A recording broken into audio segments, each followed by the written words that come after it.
তো এখন আমাদের টপিকস হচ্ছে নিটেড ফেব্রিকের স্পেশালি যেগুলো হলো সার্কুলার নিটিং মেশিন। এখানে প্রোডাকশনের ভ্যারিয়েশনটা যে হয়, অর্থাৎ কখনও দেখা যায় 1 ঘন্টায় 5 কেজি প্রোডাকশন হলো, আবার কখনও দেখা যায় 1 ঘন্টায় একই ডিজাইনে একই সংখ্যক কোণ ব্যবহার করে একই রকম স্পিড দিয়ে 8 কেজি উৎপন্ন হয়। তো এই প্রোডাকশনে আসলে ভ্যারিয়েশনটা কী কারণে ঘটে?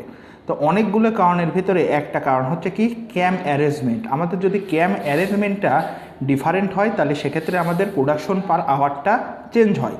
তো যাই হোক, আমরা এখন একটু বিস্তারিত বোঝার চেষ্টা করব।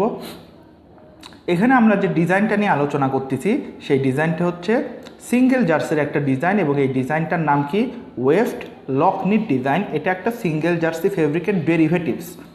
তো আমরা যেহেতু দেখতেছি যে এখানে একটা রিপিট কমপ্লিট হইতে কয়টা কোর্সের প্রয়োজন, 1টা 2টা 3টা 4টা, অর্থাৎ 4টা কোর্সে এই ডিজাইনটা রিপিট কমপ্লিট হবে। সেজন্যে এটাকে বলা যায় 4x4 ডিজাইন। এখানে কোর্স আছে কয়টা? এই যে 1 2 3 4, 4টা কোর্স আছে। আর ওয়ালস আছে কয়টা? 1টা 2টা 3টা 4টা ওয়ালস আছে।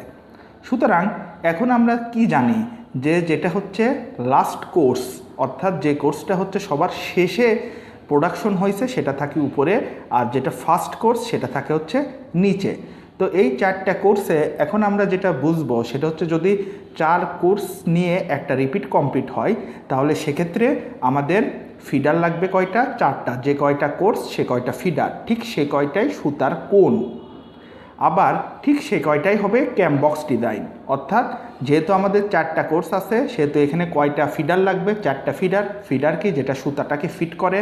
4টা কোণ লাগবে। কোণ কি? যেটা সুতাটা প্রিজার্ভ করে রাখে। আর ক্যামবক্স কি? এই বড় বড় যে 4 কোণা যে বক্সগুলোকে ক্যামগুলো সাজানো থাকে এইগুলো হচ্ছে ক্যামবক্স বলে। তো এখানে 4টে ক্যামবক্স লাগবে এই রিপিটটা কমপ্লিট হতে। আর যেহেতু এখানে 4টা ওয়ালস আছে, তার মানে কি যে কয়টা ওয়ালস হয় সে কয়টা হয় ক্যাম ট্র্যাক সিস্টেম।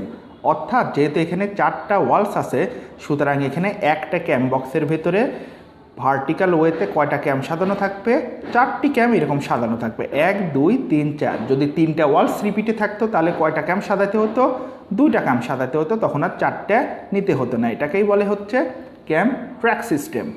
তো এখন আমরা এটা স্বাভাবিক সিস্টেমে যদি করতে যাই তাহলে 1 নাম্বার কোর্সের সবগুলো কি লুপ আছে? Knit loop. আমরা জানি কি যে যেগুলো কোর্স থাকে সেগুলো থাকে হচ্ছে হরিজন্টাল ডাইরেকশনে, আর তার ক্যাম সাজাতে হয় হচ্ছে ভার্টিক্যাল ডাইরেকশনে তার ক্যামটা সাজাতে হয়। তো এখানে যেহেতু পরপর 4টা নিট লুপ আছে তার মানে F1 ফিডারের জন্য পরপর 4টা নিট ক্যাম ভার্টিক্যালে সাজালাম। 2 নম্বর কোর্সে miss cam NEET miss NEET এই ধরনের লুপ আছে, তার মানে কি হবে? Miss cam knit cam miss cam knit ক্যাম। 3 নম্বর কোর্সে আছে 4টাই নিট লুপ, তার মানে তার জন্য কি হবে? 4টাই নিট ক্যাম বসাতে হবে ভার্টিক্যাল ডাইরেকশনে। 4এ আছে কি নিট ক্যাম নিট লুপের জন্য, তারপরে কি miss knit loop miss loop, তার মানে knit cam miss cam knit cam miss cam. এইভাবে হচ্ছে আমরা 4 ট্র্যাক ক্যাম সিস্টেমে সাজালাম। তো এখন যদি আমরা নিডেল সেটিংস করতে যাই তাহলে বরাবরের মতো কি হবে? এই প্রথম সারি ক্যাম ট্র্যাকের জন্য 1 সেট নিডেল, সেটা 1 নম্বর পজিশনের নিডেল। সেকেন্ড যে ক্যাম ট্র্যাকটা আছে সেখানে দেখতেছি কি আমাদের উপরটার সাথে কোনো মিল নাই, সেহেতু এটার জন্য কি হবে? 2 নম্বর পজিশনের নিডেল। আবার যে 3 নম্বর যে হরিজন্টাল লাইনটা দেখছি ক্যাম ট্র্যাকের সেটার সাথে 1-এর মিল আছে, যেহেতু 1-এ ব্যবহার করেছিলাম 1 নম্বর পজিশন, 3-এও ব্যবহার করব 1 নম্বর পজিশন। আর 4-এ দেখা যাচ্ছে 2-এর সাথে মিল, তার মানে যেহেতু 2-এ ব্যবহার করেছিলাম 2 নম্বর পজিশন, 4-এও ব্যবহার করব কি 2 নম্বর পজিশনের নিডেল। তো এখন ধরে নেই যদি আমার এই সিলিন্ডারটায় 1000টা নিডেল থাকে তাহলে এখানে পজিশন 1 নিডেল কয়টা লাগবে? পজিশন 2 নিডেল কয়টা লাগবে? যেহেতু আমরা দেখতেছি কি জাস্ট 2 পজিশনের নিডেল দিয়ে আমাদের কাজ হচ্ছে, তার মানে এটাকে 1000কে 2 দিয়ে ভাগ করতে হবে। যেহেতু 2 পজিশনের নিডেল নিতে হচ্ছে, 1000কে 2 দিয়ে ভাগ করলে হয় কত? 500। তার মানে 500টা নিতে হবে পজিশনে 1 নিডেল, 500টা নিতে হবে পজিশন 2 নাম্বার নিডেল।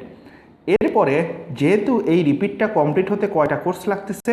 4টা কোর্স লাগতেছে। ধরে নিলাম আমাদের মেশিনে 80টা ফিডার আছে, তাহলে এই 80টাকে যদি হচ্ছে আমরা এই 4 দ্বারা ভাগ করি, যেহেতু 4টা আমাদের কোর্স লাগতেছে রিপিট কমপ্লিট হতে, তাহলে আমার আসতেছে 20। তার মানে মেশিনটা যদি একবার ঘূর্ণন হয় তাহলে পরে 20টা রিপিট কমপ্লিট হবে এই ডিজাইনটার, অর্থাৎ মেশিনে একবার ঘুরলে কয়টা রিপিট কমপ্লিট হবে? 20টা রিপিট কমপ্লিট হবে।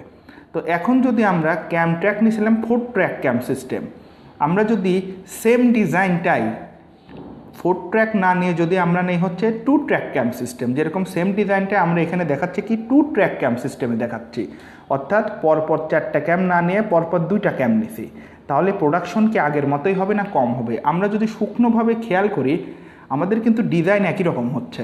কেমন করে ডিজাইন একরকম হচ্ছে?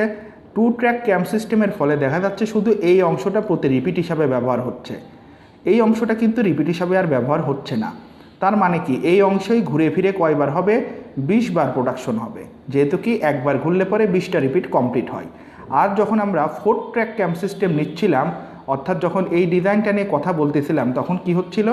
আমরা 4 ট্র্যাক ক্যাম সিস্টেমে এক একটা রিপিটে এতগুলা কোর্স উৎপন্ন হচ্ছিল, অর্থাৎ এখানে 4টা ওয়ালসি উৎপন্ন হচ্ছিল। তার মানে কি একবার ঘুরলে এই রিপিটটা যখন 20টা হতো তখন আমাদের দেখা যেত কি প্রতিবার ঘূর্ণনে কয়টা করে ওয়ালস তৈরি হচ্ছে? 20 গুণন 4, অর্থাৎ 80টা করে ওয়ালস তৈরি হচ্ছে। আর যদি আমরা 2 ট্র্যাক ক্যাম সিস্টেম নেই তাহলে পরে আমাদের কি পূরণ হচ্ছে? প্রতিবার ঘূর্ণনে 2টা করে এক একটা রিপিটের ওয়ালস পূরণ হচ্ছে।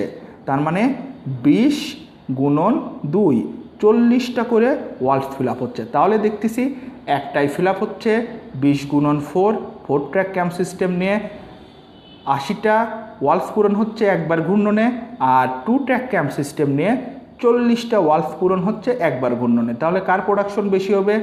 4 ট্র্যাক ক্যাম সিস্টেমের। অর্থাৎ আমরা ক্যাম ট্র্যাক যত নেব তত আমাদের বেশি প্রোডাকশন সম্ভব। সেটা যদি 3 ট্র্যাক হয় 2 ট্র্যাকের চাইতে বেশি। যদি কোনো ডিজাইনে আমরা 6 ট্র্যাক ক্যাম সিস্টেম নেই তাহলে দেখা যাচ্ছে কি সেটার প্রোডাকশন আরও বেশি। তার মানে বোঝা যাচ্ছে যে শুধুমাত্র নিডেলের ক্ষেত্রেই না, ক্যামটাও আমাদের প্রোডাকশনে একটা বিশাল ভ্যারিয়েশন সৃষ্টি করে। কি প্রোডাকশনে? ওয়েবড সার্কুলার নিটিং মেশিনে, নিট ফেব্রিক প্রোডাকশনে। ধন্যবাদ সবাইকে।